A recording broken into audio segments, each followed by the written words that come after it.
কচুরিপানা ভর্তি হয়ে গেছে।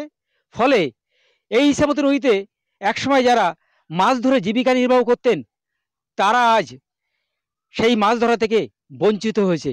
পাশাপাশি ইছামতির জল যে কাজে লাগাতেন এলাকার কৃষক থেকে সাধারণ মানুষ, তারা কিন্তু সেই ইছামতির জল আজ আর কাজে লাগাতে পারছেন না, কারণ ইছামতি নদী কচুরিপানায় ভর্তি। যদিও বনগাঁ পৌরসভা বেশ কয়েকটি উদ্যোগ নিয়েছে ইতিমধ্যে। পৌরসভার কাছাকাছি যে সমস্ত ইছামতির ঘাট রয়েছে সেই ঘাটের জল যাতে সাধারণ মানুষ পৌরবাসী ব্যবহার করতে পারেন সেই চেষ্টা তারা চালাচ্ছেন। পাশাপাশি ইছামতি নদীকে কচুরিপানা মুক্ত করার জন্য বেশ কিছু পদক্ষেপ নিয়েছেন।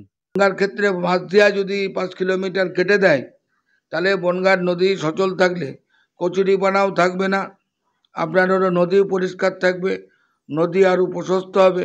এবং এখান থেকে আমরা মুখ্যমন্ত্রীর সঙ্গে আমাদের যে দাবি জানিয়েছিলাম উনি সম্মতি জানিয়েছেন, যদি কচুরিপানা মুক্ত আমাদের বনগাঁ শহর নয়, পারমাদন টু রামনগর, এখানে যাতে আমরা পরিবহন ব্যবস্থা চালাতে পারি, যাতে লঞ্চের মাধ্যমে মানুষ যাতায়াত করতে পারে, সে ব্যবস্থা করা সম্ভব হবে।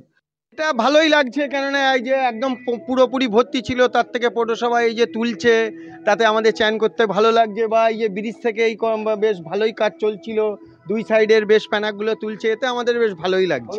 দিয়ে ডাল দুধের, তবে আমাদের সব রান্নাবান্না নদী জলে হতো একসময়, ভাত ডাল এগুলো হতো, আর এমনি সবজিতে অন্য জল যেত।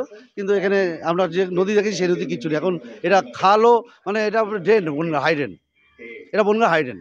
কেন টোটাল জলটা যা বনগাঁর ড্রেনেজ সিস্টেমটা নদীতে এসে পড়ছে। আমার শহর বনগাঁ থেকে দেবাশিস মণ্ডলের রিপোর্ট, কলকাতা টিভি।